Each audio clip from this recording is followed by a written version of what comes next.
Hello everyone, आज हम current affairs की एक और न्यूज़ को कवर करने वाले हैं। तो चलिए शुरू करते हैं। इतिहास की किताब में अकबर को सिर्फ तानाशाह और कातिल बताया गया है। इस बदलाव को लेकर के जस्टिस नरीमन इस पर भड़क उठे हैं। आखिर खबर क्या है? सुप्रीम कोर्ट के पूर्व जस्टिस रोहिंटन नरीमन ने इतिहास की किताब में बदलाव को लेकर सवाल किया है। उन्होंने कहा है कि मैंने एक बच्चे की किताब देखी तो मैं दंग रह गया। उस किताब में अकबर को सिर्फ एक क्रूर, तानाशाह और बड़े पैमाने पर लोगों को कत्ल करने वाला बताया गया है और अकबर और मुगल वंश के योगदान को मिटा दिया गया है। अब इतिहास की किताबों में उनके बारे में कोई जगह नहीं। आखिर ये जो बदलाव हुआ है, इसकी क्या चुनौतियाँ हो सकती हैं? सामाजिक और सांप्रदायिक विभाजन इससे हो सकता है।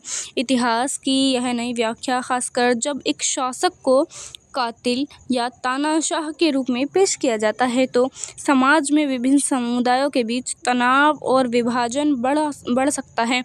यह भारत की सांस्कृतिक और धार्मिक विविधता के लिए एक चुनौती है। इतिहास के प्रति अविश्वास। अगर इतिहास को बार बार राजनीतिक या वैचारिक उद्देश्यों के लिए बदला जाता है तो लोग इतिहास और शिक्षा प्रणाली पर विश्वास खो सकते हैं। शैक्षणिक चुनौतियाँ। नई इतिहास की किताबों के कारण शिक्षक और छात्र भ्रमित हो सकते हैं। पाठ्यक्रम को लगातार बदलना और इतिहास को पुराने दृष्टिकोणों को हटाना एक शैक्षणिक चुनौती है। लोकतांत्रिक मूल्यों पर प्रभाव। भारत का संविधान सहिष्णुता और धर्मनिरपेक्षता पर आधारित है। यदि ऐतिहासिक शख्सियतों को एक तरफा रूप से नकारात्मक रूप में चित्रित किया जाता है तो यह इन मूल्यों को कमज़ोर कर सकता है। राष्ट्र और आने वाली पीढ़ियों पर क्या प्रभाव पड़ेगा?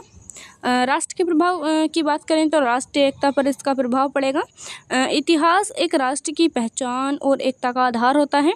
यदि महान शासकों को विवादित बना दिया जाता है तो यह राष्ट्रीय एकता और गौरव की भावना को कमज़ोर कर सकता है और साथ ही राजनीतिक ध्रुवीकरण भी इससे हो सकता है। जैसे इतिहास की नई व्याख्या अक्सर राजनीतिक बहस का हिस्सा बन जाती है जिससे देश में राजनीतिक ध्रुवीकरण बढ़ सकता है।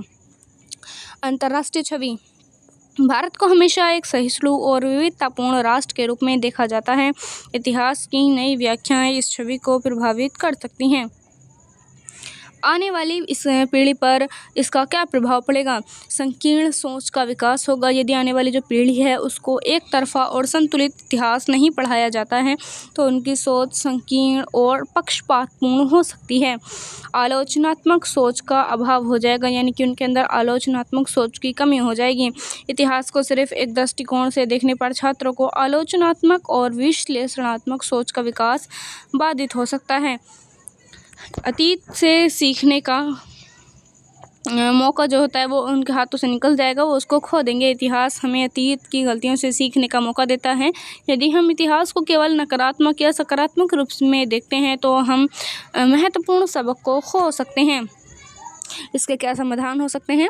भारत की महान सभ्यता और विरासत का संरक्षण करना हमारा मौलिक कर्तव्य है जो कि संविधान का आर्टिकल 51A के तहत दिया गया है। इसलिए जब इतिहास को इस तरह पेश किया जाता है तो वह विरासत और संस्कृति के साथ छेड़छाड़ ही है।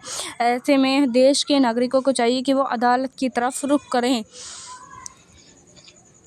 तो आज के लिए इतना ही। Thank you.